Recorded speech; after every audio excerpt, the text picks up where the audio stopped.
Welcome to Disability Empowerment Now, Season 3. I'm your host, Keith Murphy Dickinsini. Today I'm talking to Erin Noon Kay, CEO and founder of Claiming Disability LLC, an organization working to educate, advocate, and empower the disability community through media projects like the Claiming Disability podcast. Erin, welcome to the show. Hi, thanks for having me. As I was mentioning at the top before we started, I've been a long time fan and follower of your podcast. And so thank you for coming on. Yeah, I've been really lucky. I've been able to interview some pretty cool people in the community. Jim Lebrecht, the co-director of the movie Crip Camp on Netflix. Nicole Newham, who's also a co-director for the Netflix series Crip Camp. And I was lucky enough last year to sit down with the disabled actors from the Jeffrey Dahmer series on Netflix. There's a lot of great disabled representation in that series, even though it's a very controversial series. A lot of people don't even realize that there's actual deaf actors performing um, in that series. And my friend Verton Banks, who is an actually autistic actor. Yeah, I think there's a lot of disabled representation out there. And I like to highlight, because um, I think similarly to what you're trying to do, I think a lot of times in the disabled community, there's a dialogue happening where there's no disabled representation anywhere.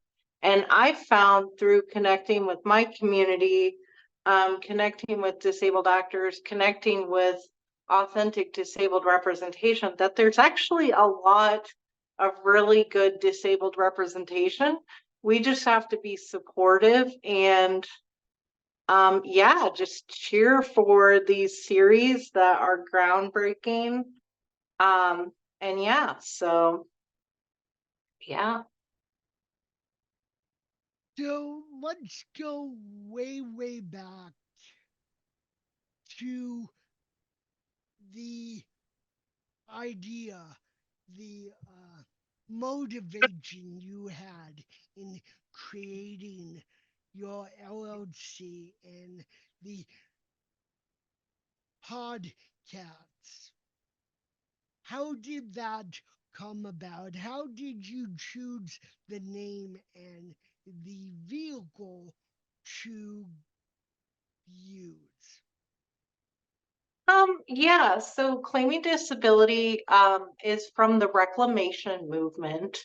So there's a movement in the disabled community of reclaiming terminology that may be considered dated or controversial or whatever. Um, I, as a disabled person with cerebral palsy who uses a walker and a wheelchair, um, I personally have always identified with the disabled label. Like, I have never had a desire to be able-bodied. Like, I mean, we all go through that kind of grief process, but like, I just feel like, I don't know, like identity first language. So like saying like disabled person versus people with disabilities, which is person first language. Identity first language always spoke to me because I can't hide my disability. I cannot pass. Like when I go into a job interview or when I go to the supermarket or if I go anywhere, I am very visibly, noticeably disabled. And yeah, so that's where I started my hashtag pretty disabled and powerful. And again, my I company love is, that. yeah. So it's more around a movement of embracing my disability as a part of myself.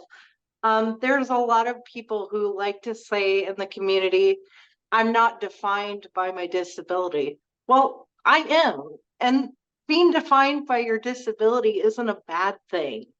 No, So let me go back a little bit. So I was born with cerebral palsy. I think you might have cerebral palsy, but I'm not sure. I absolutely do have cerebral palsy. Couldn't get it out of me even if you tried. I get it. Cerebral palsy is the most common disability out there. It's the rock star disability. Um, Really, do tell me more. yeah, it is literally the most common disability in existence. But then, like when I go to my doctor, they don't know what cerebral palsy is, which is baffling to me. Uh, You but mean, yeah, hold on, you mean you didn't grow out of it when you became a adult? I Shocker. didn't. I didn't. I didn't grow That's up. one of the most common misconceptions in the medical community. I find that somehow we grow out of disabilities that we acquire in childhood, which is also baffling to me. But please continue. I mean, I feel you, right? So, I work with a lot of disabled people in the community. I work with a lot of disabled clients, and kind of the consensus is so, and Kenneth is very familiar, I mean,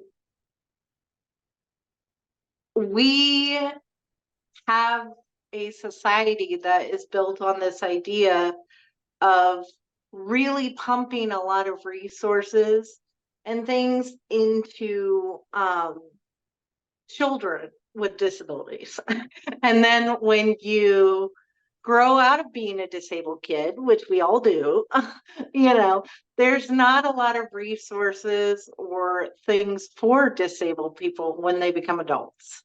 And I think that's where a lot of the medical misconceptions come from. I think that's what you're talking about with, like not growing out of disability. But I want to say, so I grew up in a family of three. I have an older sister and a younger brother. And I was raised as an able-bodied kid, right? And parents think that they're doing a good thing, right? By I raising want you like, to almost kind of say I'm sorry for that. It's because that's, yeah, but continue. it's not all it's cracked up to be, No, Keith. It's no, not. it's really not. Because they think so your parents think that they're doing a good thing, right? By pushing the overcoming narrative. You can overcome this disability. You can overcome cerebral palsy. We're going to treat you like a normal kid, which is all well and good. And so until I was about 27 years old, you couldn't say the word disabled to me, disability to me, cerebral palsy to me, because I viewed myself as an able bodied person, which a lot of disabled people do on their disability pride journeys. A lot of disabled people don't identify with their disabled identity. because of the stigmas that come once you embrace your disabled identity. Because people view talking about disability or talking about disability rights in any real capacity as negative. So for all these people who are like, we get it, disabled's not a bad word. Well, I still have 50 people in my comments daily saying, say differently abled, use a euphemism for disability. Like, we still need to understand that being disabled isn't a bad thing. And I don't know, and maybe you can extrapolate a little bit, but like, I just feel as disabled people that if you're very visibly disabled like I am, and again, I'm not about creating disabled hierarchies. If you have an invisible disability, you're just as valid, but it's okay to talk about differences in the disabled experience. I was born with a disability.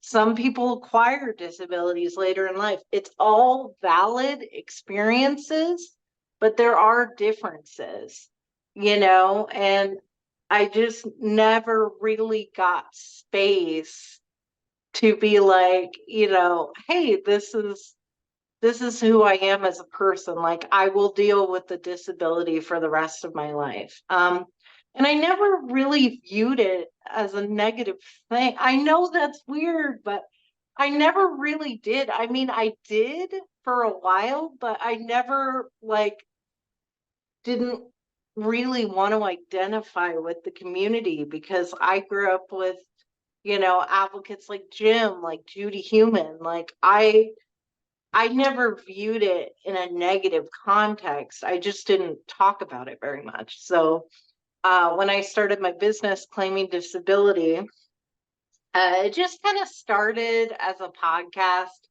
talking about, my talking about disability pride, like how we feel about it. And it just kind of turned into, interviewing these big guests and having my own merch line and doing partnerships online. I think there's a huge conversation for disability pride right now. And personally, with a lot of companies and organizations that I work with, they're not quite sure how to talk about disability still in 2024. So I do a lot of advising to companies, be like, it's okay to identify your model as a disabled model when you're writing the image descriptions. It's okay to use disability as a positive. I'm not the only disabled person. Obviously, talking about disability pride, claiming disability, celebrating disability pride every day. There's lots of advocates that talk about disability pride. But again, I was taught that my disability was a bad thing. Unfortunately, I grew up from an abusive home. My father, you would call me like a worthless cripple. And so he viewed my disability as a very, very bad thing. And I want to give you guys space. Like, if you're a disabled person who didn't grow up with a perfect childhood, because I kind of feel like a weird person out here when I say I grew up with abuse, I grew up in a trailer park, like, um, because I just feel like primarily disabled people have a lot of really positive family experiences. And I'm like, that's great, but we need to make space for a conversation for people who didn't grow up in those environments and the struggles that we have with accepting ourselves, our identities now as adults because of what we experienced as children.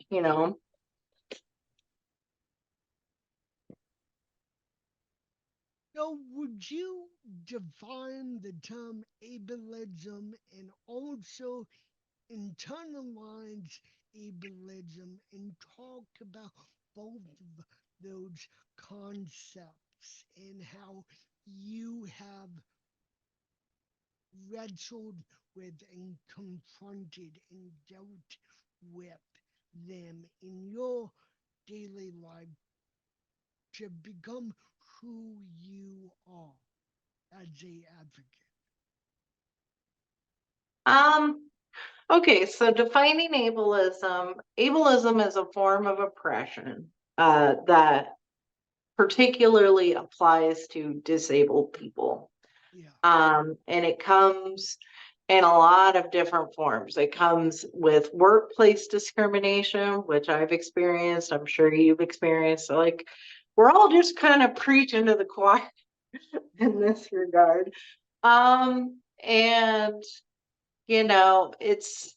it's with workplace oppression, it's with infrastructure oppression. I just had a video go viral on Instagram where I was talking about the importance of building ramps.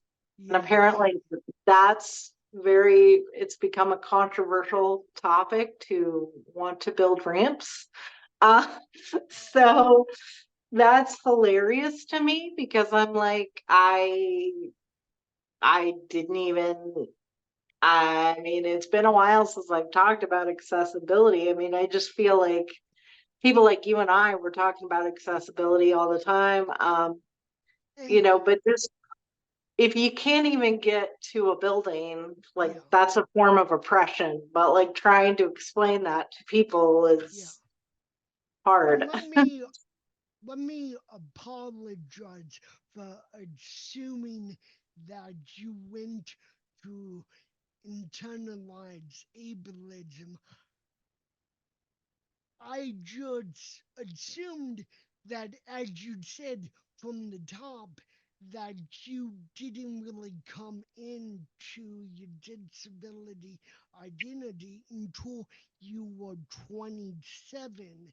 And so I had rightly or wrongly assumed that you had gone through your own process of becoming the advocate you are today, and that you, a part of that journey, had been confronting the internalized ableism. Oh, Keith, trust me. I mean, like I said before, I mean, when it comes to internalized ableism, I guess I was just kind of defining ableism Yeah, for you, but um internalized, I mean, we all have internalized ableism as disabled people. We live in an ableist world. Like we yeah, live in a world that's ingrained in ableism. So it wouldn't make any sense if we didn't have internalized ableism and we didn't blame ourselves, for a lot of things that happen in our lives. Disabled people, so disabled people like Jim, disabled people like Judy, may she rest in peace. We all, Lauren Carter Long. huh? Lawrence Carter Long is another. Right. I Yeah, mean, we all, and I think that's the stigma that we really need to break in the community. We're all experiencing internalized ableism. We are yeah, all. So you can have disability pride. You can yeah, feel pretty disabled and powerful and struggle with internalized ableism and be sad and be frustrated and be angry. You can be proud of your disabled identity and be upset at the same time at the inaccessibility and the discrimination we face every single yeah, day. I think and this is the video I actually wanted to make, but there's actually a lot of really toxic positivity in the disabled community because I think in myself too, I'm a huge contributor of that. I'm like, I want to portray disability in a positive light. So more people are like, I want to identify as disabled. But sometimes being disabled sucks. It sucks not being able to put your shoes on. It sucks not being able to drive. It sucks not being able to access a building because there's a staircase. It fucking sucks, but that's okay. That's Yeah. part of disability pride. Disability is part of the human experience. We will all experience disability at one point in our lives. And I think what's really important with disability pride and what I'm trying to do is that it's a journey, and you're not just going to wake up one day and be like, I love my disabled body.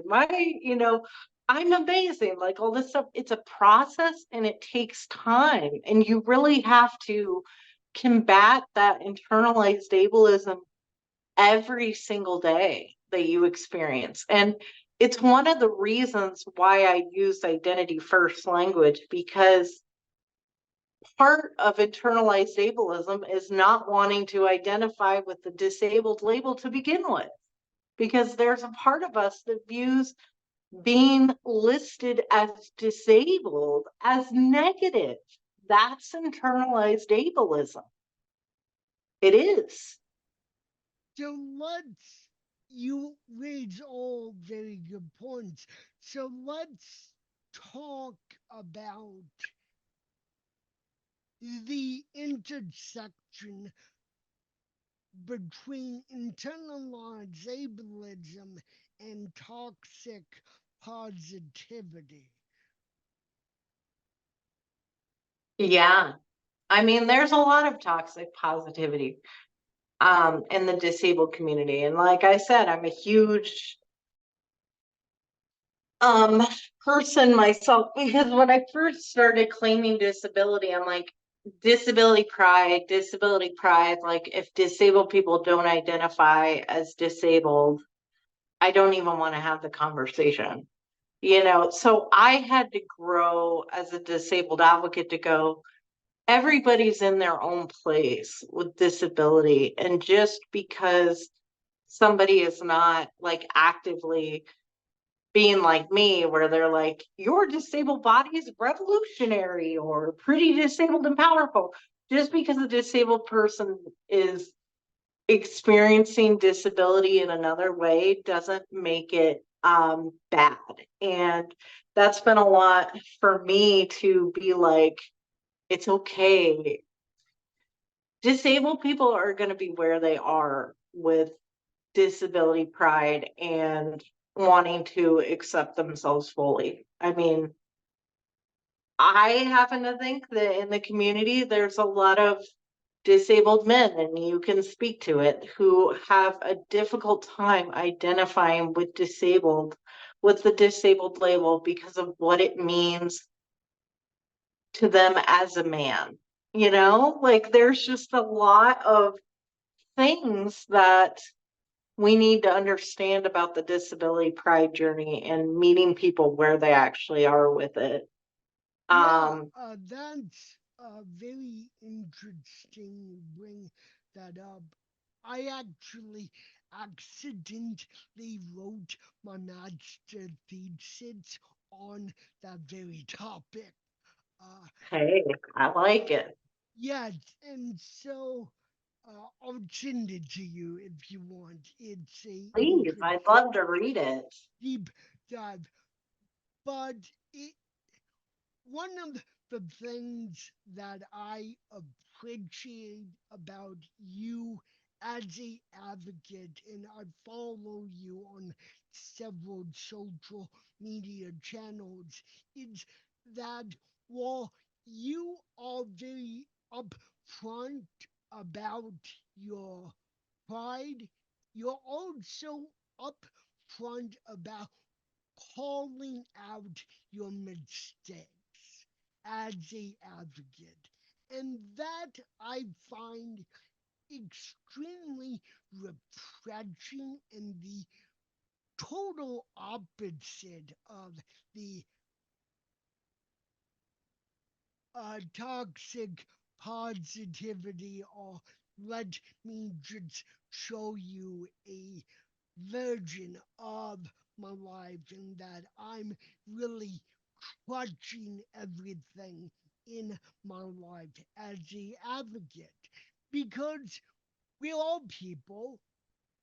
We all screw up sometimes. We all put our proverbial foot or hand in our mouth.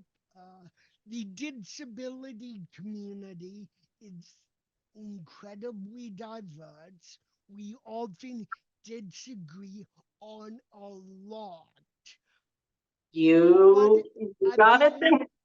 yeah, but at the end of the day, the disability community is the only community that anyone on this planet can join at any time in their lives for any length of time. And we make up around 20% of this country, and then you encompass the whole world, and it just gets larger and larger and larger. But at the end of the day, we don't always agree on everything. In fact, just the opposite, wouldn't you say? Let's be honest, Keith, we don't agree on anything. um, we don't agree on anything as a community. You know what? And that's okay. So addressing mistakes, right? So I'm a disabled entrepreneur and you're a disabled entrepreneur, and I've seen the great work you're doing in the community. I've seen who you connect with, and amazing, particularly people like Danny Woodburn. I've been trying to get a hold of Danny Woodburn, and I'm just like, you've been doing so many cool interviews. I don't want to speak for you, but I don't think anybody would recommend being a disabled entrepreneur to anyone. We're not in this for the money. uh, No, no, certainly not. Uh, I know you guys think like if me and Keith are getting a lot of follows and doing a lot of podcast stuff, we're making a ton of money, which let's be honest, like we do, make some money through sponsorships through our podcast, but no disabled person is out here for the money. So let's stop with that. Even some of the biggest names out here, some of the biggest people, Steve Way, like people who are on television shows and stuff like that, they're not out here for the money. Are we getting that, folks? Like disability advocacy and talking about disability rights and doing a podcast like you and I are doing, like in any real capacity, is not about like massive amounts of money. Um, it's not. And so if you're going to be a disabled entrepreneur, you really have to be driven by passion and authenticity. And, when I started this business, and I did have a partner, and she's no longer part of the business, but, when I started this business, I was like, I want to be the authentic voice that I want to be because I literally cannot be any other way. um, I have cerebral palsy. I also experienced mental illness. I have generalized anxiety and depression. A lot of disabled people do. Usually 50% of people who have some physical disability, like myself, has depression and anxiety. And I'm like, I don't want to create an experience that is inauthentic. And I get it. Like we're all out here on social media trying to make it look all neat and clean and everything. And you can look at my marketing, and I'm certainly out here hustling and doing the thing. But I didn't I didn't want to be a voice that felt inauthentic to myself. So when I work with disabled people, and they say, I want to run a business like you, I want to be like you, I want to have a podcast, I'm like, be prepared to say wrong things, to say all sorts of wrong things, to do wrong things, to make wrong videos, to really make mistakes. And guess what?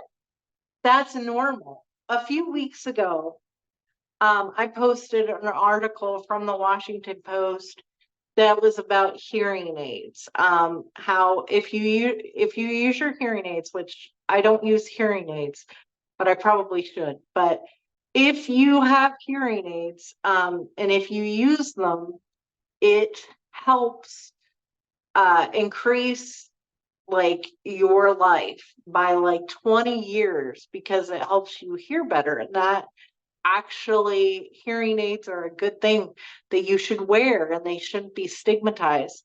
So, but somebody from the deaf community contacted me and they were like, I don't like that take because you understand in the deaf community, we've been told our entire childhood to wear our hearing aids. And we don't want to wear our hearing aids. Some of us don't want to wear our hearing aids. Some of us want to use American Sign Language. And it's just like us, Keith. And I don't know if you have braces or not, but I have braces that I wear as an adult, which is weird because a lot of disabled people don't wear them as adults, but I have to because that's the only way I can walk.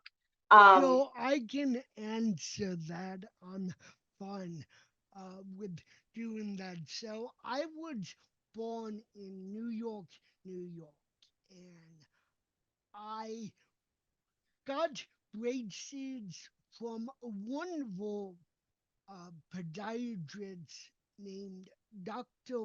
Paul Jordan. He's retired now. And every year or two, the braces would be cut down and down and down until they simply became shoe orthotics.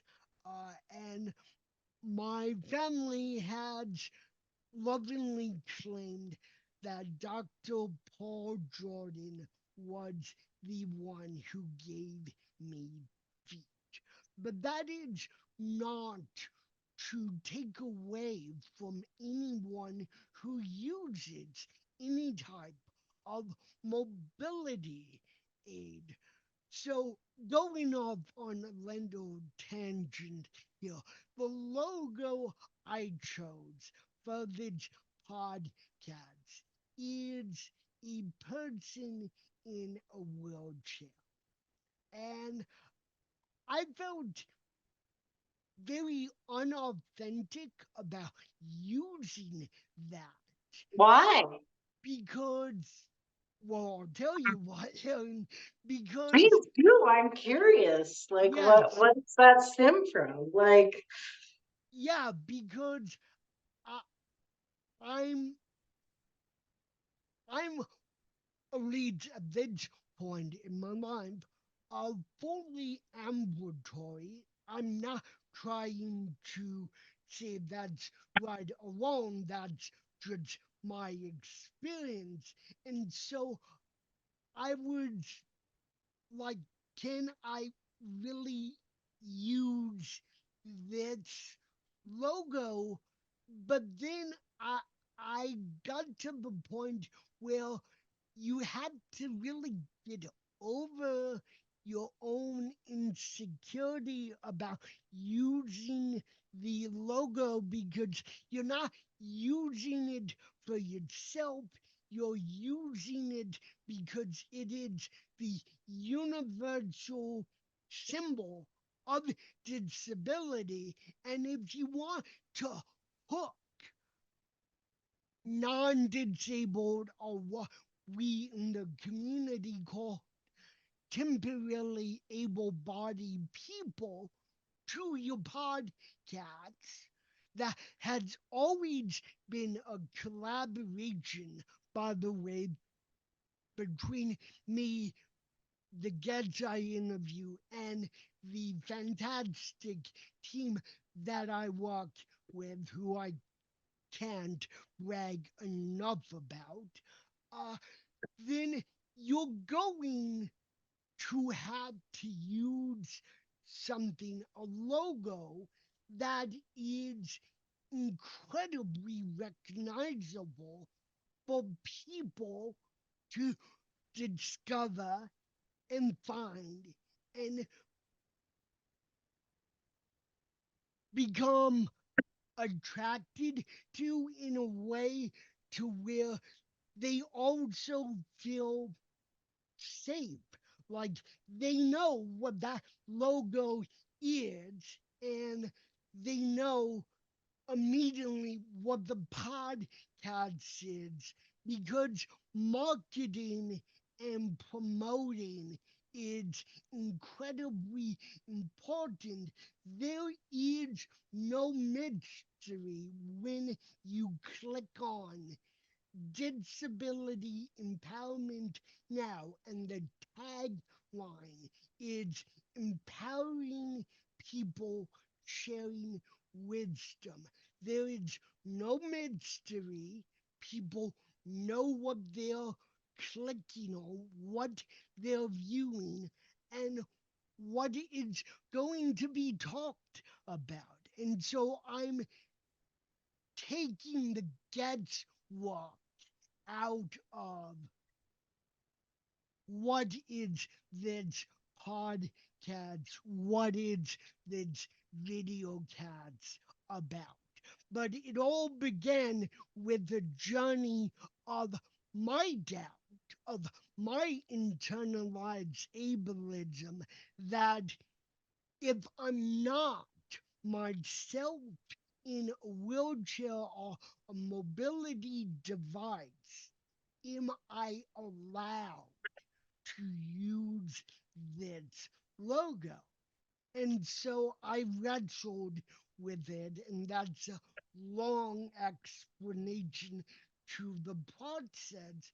But at the end of the day, the logo's not for me, it's for the people who are trying to find this point of view, this podcast, and what I also don't really mind labeling the podcast and the video cats as the educational podcasts and video cats because at the end of the day, that's what I do with my guests, and that's what I want to be known for, full stop.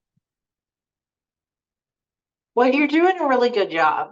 And let me kind of put you at ease here, okay? Because I work with disabled people, I work with non disabled people, able bodied people, whatever you want to say. I have a lot of hangups with terminology because I believe in disability history and I believe in respecting disability history. But I also understand that in the disabled community, language is changing all the time, meaning is changing all the time. But let me put you at ease. You are valid. You are part of this community. And I know where it comes from. It comes from somebody, right? Like maybe even a disabled person who came out of the woodwork and was like, you're not allowed to do XYZ. Let me tell you, folks, the disability community is not a monolith, and no one person, not even myself, never myself, or Keith, speaks for the entirety of a community. And he's being very modest right now, but like you have had like, you know, people with dwarfism on your podcast, people with autism, like big people, you know, Temple Grandin, like type of thing, you know, talking about various issues and being very educational. And I want for anyone out there who's struggling with their own disability pride, if you have an invisible disability, if you know, you don't use a mobility aid, you are valid and you are part of this community. You know, when you do become a part of the disabled community, you do have a responsibility not to perpetuate harm, you know, and I just made a video about Selma Blair and the whole thing that happened to her with her Islamophobic comments that she made. We have a responsibility as disabled people to protect other minority groups. And also, like this month is Black History Month. We need to be amplifying as a community. We need to be amplifying Black disabled creators, not centering ourselves as white disabled creators and being like, oh, here, is an opportunity for us to center ourselves helping another marginalized community. No, this is our chance to actually amplify and uplift. And this is an unpopular opinion, but I say it all the time. I say a lot of unpopular things. White disabled people have privilege. We do, and that's a hard pill for a lot of disabled people to swallow. And we need to understand that privilege and understand, certain things in our community. But basically, circling back, if you're having doubt, because this is what people come to me all the time about. Can I advocate for this? Can I talk about this? Can I do it? And the answer is always yes. But you have to feel like you are valid, like you can speak on these issues, and if you don't, here's another thing that I feel like is pretty obvious to people like you and me, but maybe it's not obvious to everybody. If you're not familiar with the deaf community, which I am not because I am not deaf, bring people from the deaf community into the conversation. You not okay, I can guarantee you anybody out here who's doing advocacy in any kind of capacity, and that's like the biggest advocates out here to small little creators like myself. We do not speak for the entirety of the community. I do not speak for the deaf community. I only speak to my experience with cerebral palsy. And let me tell you, my experience with cerebral palsy is dramatically different from Keith's experience with cerebral palsy. And that's okay. And it's supposed to be that way. There's supposed to be a multitude of voices representing the disabled experience. So if you're not feeling valid enough, if you're not feeling good enough to be out here and be an advocate, you don't have to be knowledgeable on every single topic in the disabled. I'm not. There's a lot of things I don't know that a lot of able-bodied people think I know because I'm a disabled. And the other thing is, Yeah. if you ever get hung up on like, there's so many advocates, I don't know if I have any space for myself to talk about, not using a mobility aid or whatever it is. I understand in my little corner of the world that I am probably the only disabled person my able-bodied friends know. They don't know this community like we do, this wonderful, diverse community. So if you want to be an advocate, you can. And again, we're not making tons of money. It's not about that. It's No. about our love of the disabled community and amplifying voices, which is what a podcast really is. The line I've always walked, and I talked about this in another paper, is that my disability without the speech impediment or the accent, as I call it, because at the end of the day, that's what it is. My my version of cerebral palsy would be completely hidden except if you are a physical or therapist or OT or a neurologist or some type of doctor. And so I've always, and I'm not trying to glorify that or say that's good or bad. It's just my experience, and it's led me to walk a line of I'm disabled enough to stand out in the able bodied community, and I'm not disabled enough to stand completely in the disability community.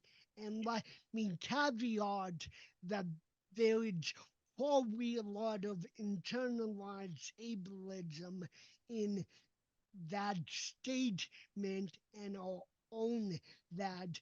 But that is where I constantly find myself walking.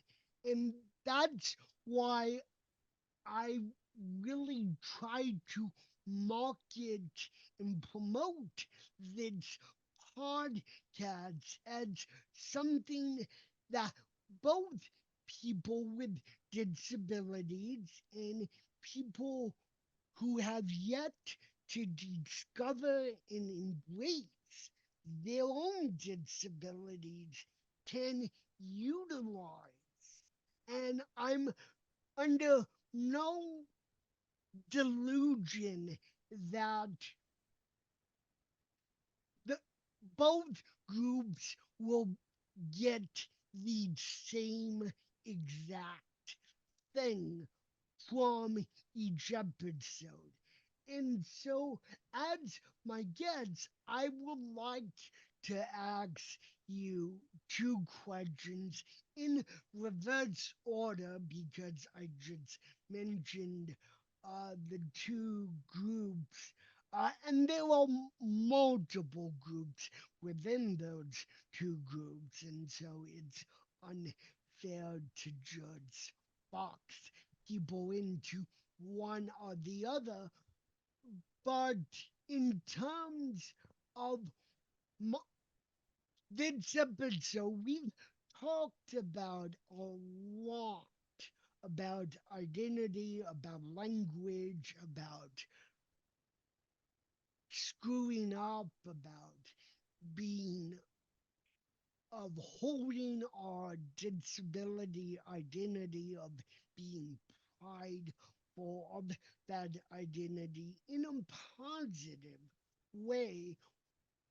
As my guests, what do you hope that people with disabilities take away from everything we've talked about in this episode? And what do you hope that listeners or viewers who have yet to discover and embrace their own disabilities, regardless of what they are, take away from this episode? Well, you've said a lot, we've kind of gone full circle. And I think that's a really good thing Keith has talked about feeling unsure about if he should say certain things in the community, do certain things.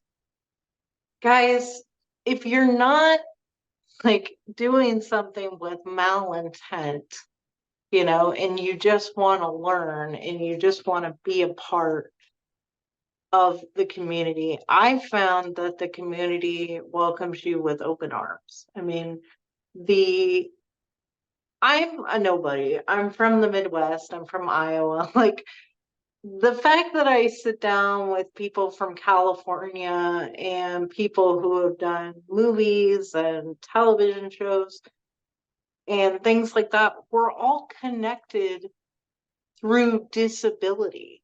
That is what we are connected by. And I've just been kind of amazed in the community. And I know we know a lot of the same people. It's like there's such a welcoming mentality. Now, I'm going to be perfectly honest with you. It's not always that way. Sometimes the community can be toxic as fuck, and that's just the way it is. But if it makes you feel better, every community that is considered a federal minority group has pockets of toxicity and positivity. So essentially, find disabled advocates speak to you. I am not for everybody, and I make that abundantly clear with my content. I am very firm on my views. I believe in disability pride. I believe it's the key to true disability acceptance and true disability inclusion. But my way of thinking is not how the entirety of the community thinks. So we really need to break. I think in the community, particularly, there's so much back and forth of like, we should be thinking this way, we should be thinking this way, we should be doing it this way, or it's all of the above, or it's everything. Like, allow people to have their natural feelings about disability, because through this journey of having this business for almost 5 years, you can't push disability pride on people. When they're ready to accept their disability, they're ready. And you can be out here as an advocate. You can talk about the importance of inclusion and accepting yourself for who you are and all this stuff, but understand that your messaging is your own. And again, you're allowed to have your messaging, but it doesn't speak for the entirety of a community, and it never will. Like, mine does not speak for the entirety of the community. I want to make that abundantly clear. Like, I do have a lot of followers and a lot of people who appreciate the things I have to say, but that does not mean that I represent the entirety of the community. We're supposed to have these different views and these different experiences. And, talk about what you know. What I know is being a person with cerebral palsy who uses a hot pink walker and a wheelchair. That's what I know, and that's what I talk about. I talk about the struggles. I talk about, the real life aspect of it. And if you're looking to make content, my biggest thing that I tell people out here, and everybody's like, what's your secret? What's your secret? There is no secret. There is no secret, guy. I hate to tell. There's no secret. You want to know what the secrets are? I'm sure, Keith can agree. The secret is I just asked people to be on my podcast. I just asked. Literally. That is, that's the secret, guys. That's the big secret. I just asked. When I go to conferences and do speaking engagements, I just ask.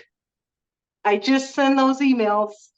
Like, there's no gatekeeping up in here. I'm not trying to gatekeep. Like, there's no mystery. Like, doing content is work, and making money out here is a lot of work. I'm not going to lie to you there. I'm never going to be like, oh, it's a piece of cake. And a lot of times, the ableism, the discrimination, the horrible things that people can say is very bothersome. You have to kind of have a tough skin to be out here. So, Keith, I want to commend you for being out here, because it's not easy. It's not easy in any capacity. And just try not to be so hard on yourself. Everybody thinks that their advocacy should look a certain way, be a certain way, be very polished or very professional. Otherwise, I can't have a voice at all. No, just even if it's just on like a note thing on your phone and you're just posting your feelings about being disabled. Sometimes that's more meaningful than somebody who just spent 5 hours on making a big, fancy, high processed video. Guys, I don't pay for a single thing. Like, I don't believe in that. Like, I believe in making authentic content where you're at. And if you find yourself being like, I've paid all this money, I've done all this work, and I'm still not making any progress, try turning the camera around and just talking to people. Be a normal human being. Like, sometimes we just need people to be real for a second. Like, life is hard. This is hard. Being a disabled entrepreneur, being a disabled advocate is hard. So if you find yourself struggling to find your voice, have an authentic moment with yourself. You know, that's my So, soapbox. so now that's completely fine.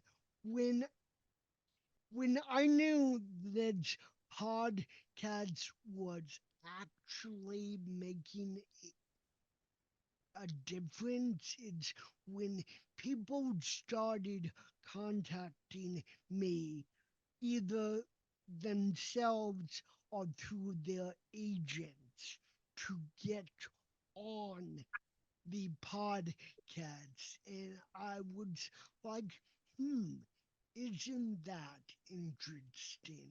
I'm making progress somehow.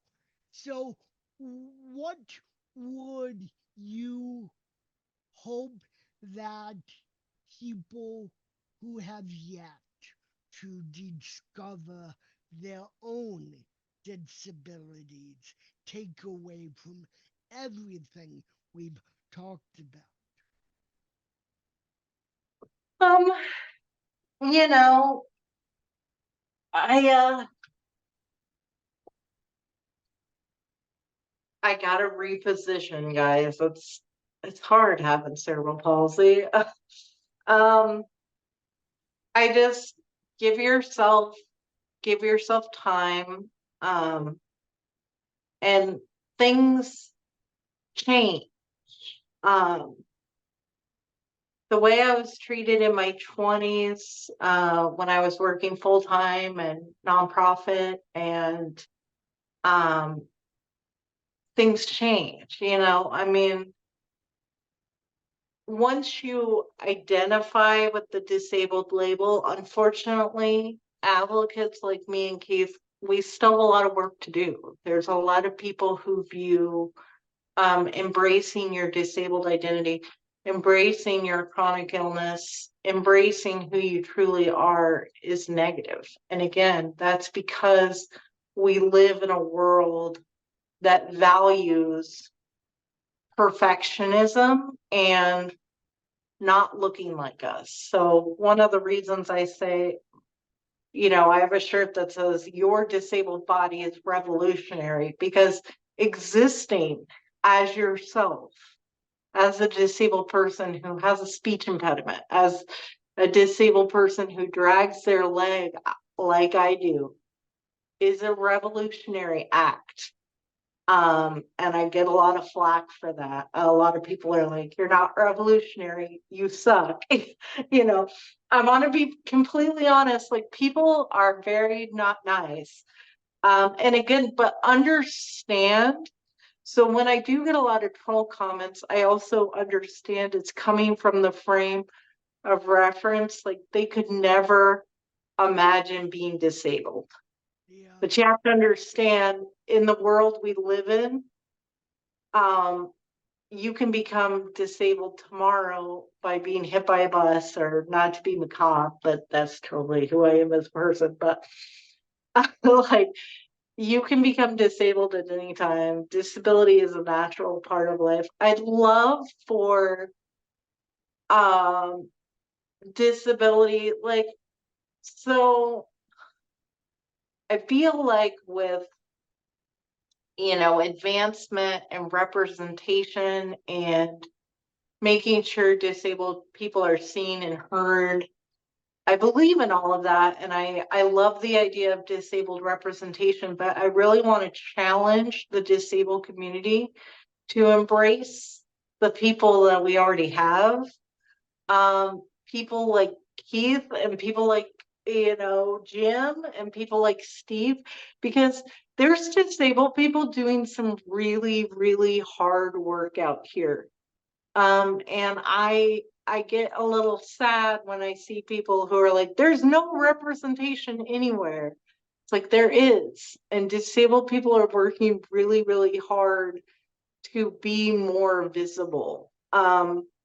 So just kind of making sure, like I like to do with my podcast, we're rallying around our community and not always creating these divisional hierarchies and barriers.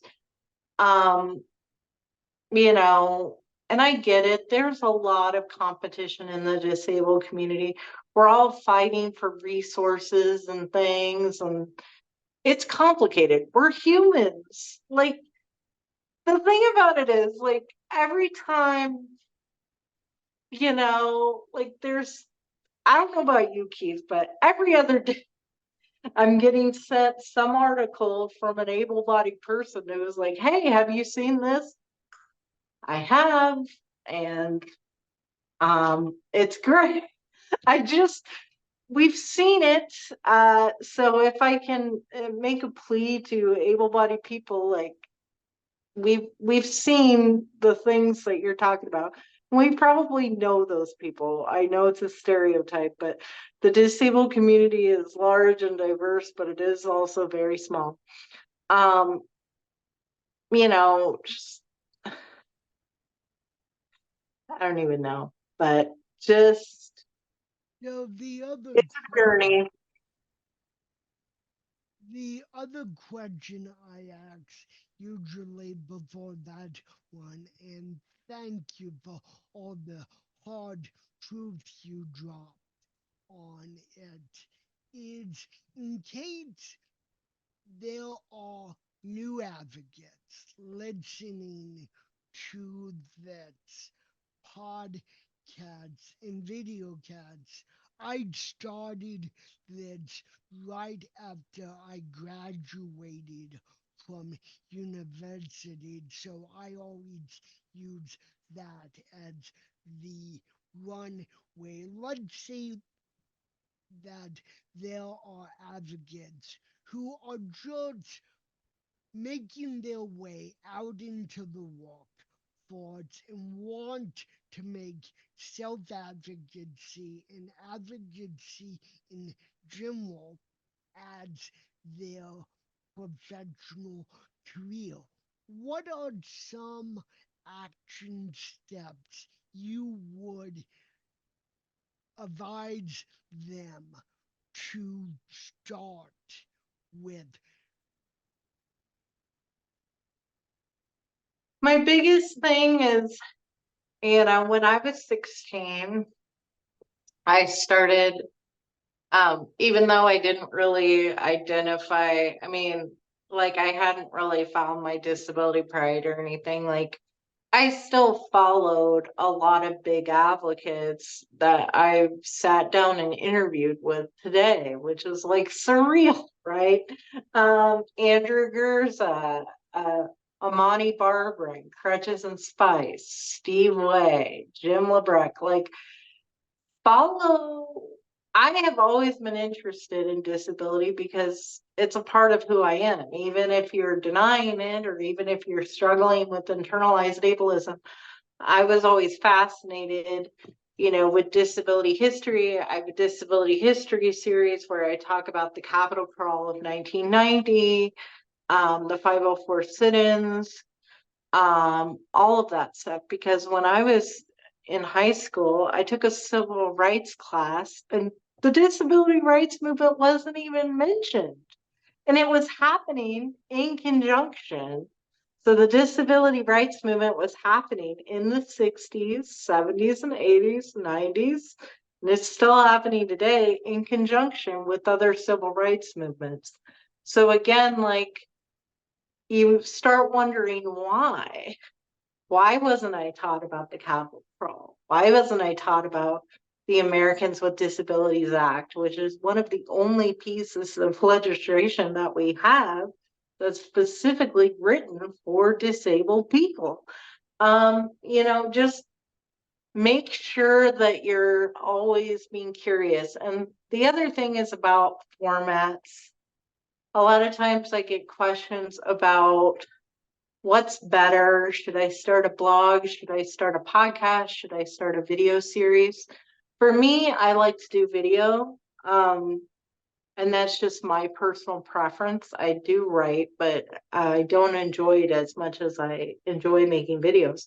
But understanding that people consume information in different ways. And that's accessibility, right? Like creating a blog, but also having a video and also having different formats because not everybody, it's funny, and I probably shouldn't say this, but I totally am anyway. But I never listen to podcasts. I don't.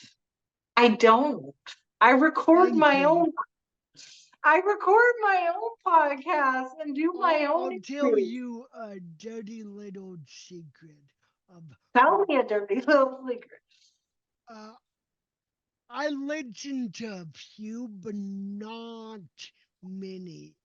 It's like I'm I'm up here like you, dreaming it up, creating things. It's interesting that you mentioned creating a blog because the original inspiration of this podcasts and now video casts was me doing interviews. No one would ever hear them because I would write them up as blog posts. But then I remembered the universal rule or the universal thing that all that most advocates adhere to is that they don't like their stories being told by anyone but themselves, including fellow advocates. So once that hit me on the back of my head, metaphorically, uh, I just switched gears and said, yeah, let's do a podcast and I'll ditch the writing aspect. And then a few years later, I do video. But yeah, listening to podcasts or watching video casts is really, really hard. And it's not because I don't want to, as I'm sure you can adhere to. It's just researching our guests, making those cold calls, those cold emails, those cold DMs, and creating content. I mean, I could go on and on and on about the incredible team that I work with, but there are advocates and creators that just do it all themselves in one mode or the other isn't good or bad than the other. It just is what it is. And so I totally agree with you that when it becomes your livelihood, it's very hard to separate things if you're not already in that mode of listening to podcasts, watching video casts, it's very hard to separate your work life from what you want, your personal life to be in. So I totally, a long tangent, agree with you. Before I let you go, Erin, on, and thank you for coming on this podcast. And I do hope we do several other episodes together because we, Well, I'm yeah, hoping that you come do a live with me because I really want to help amplify. I know you say you're not set up for Instagram lives, but that's one of not the yet, but I really wasn't set up for video cats until I actually turned on the video feature and started just doing them. So it's only a matter of time before I venture into that arena of we'll get live. you set up. I'd love to have you come over on my show. And again, like that's kind of the compromise that I'm doing as opposed to full on Mhm. podcast episodes, doing an Instagram live where you have the interactive audience that can ask questions, um, and things like that. And again, I just want to, help your cause because it is hard out here. I know people think we're making tons of money. We're not. No, I'll, no, we are spending a lot of time and energy to do these businesses, to do these interviews, to and you're doing it all right because again, what does a podcast do? If you're not sure where to start as an advocate, what does a podcast do? A podcast invites people in. A podcast starts a conversation. If you are like, I'm making all these videos and I'm talking about my things and I'm talking about being disabled and nobody's watching, invite somebody else into the conversation. Guys, I want to make this like, and I'm not trying to be like overly humble, but I'm just a person. So I don't know about you, Keith, but like there's always these younger advocates that are like looking at me with stars in their eyes. And I'm like, I'm I'm a 35-year-old disabled person. That's it. Like that's the end of the story. Like, and the only thing that separates me between somebody who hasn't ever started a podcast or done anything, I have 5 years of doing it. That's it. You know what you need to do if you want to do something like this? Start. Start the podcast, start the blog, start the video series. And I promise you, people will come into the conversation. And if you find yourself having difficulty, open yourself up to learning from people who have more experience out here. There's advocates that Keith and I know that are like, they've been doing advocacy for 30, 40, 50 years. Like, there's so much we can learn from disabled people out here. It doesn't always have to be something that's just revolving around ourselves, but like, so invite people in. so yeah, this podcast and video cats does not work without interviews. It was always set up this way, and that's the way that podcasts and video cats is going to stay, in my opinion. So, Erin, before I let you go, if advocate or someone wants to find out more about what you are doing, where can they go to find out more about claiming disability? Well, guys, you can come visit me at Erin.claimingdisability on Instagram. And then I am on Facebook, YouTube. Just look up Erin Claiming Disability. TikTok, I have a whole series where I talk about disability history and I talk about a lot of disability related things in regard to disability pride. Yeah, and I am pretty much everywhere and I'm going to keep doing my thing out here. And I know other disabled advocates are going to keep doing their thing. And I think it's pretty cool.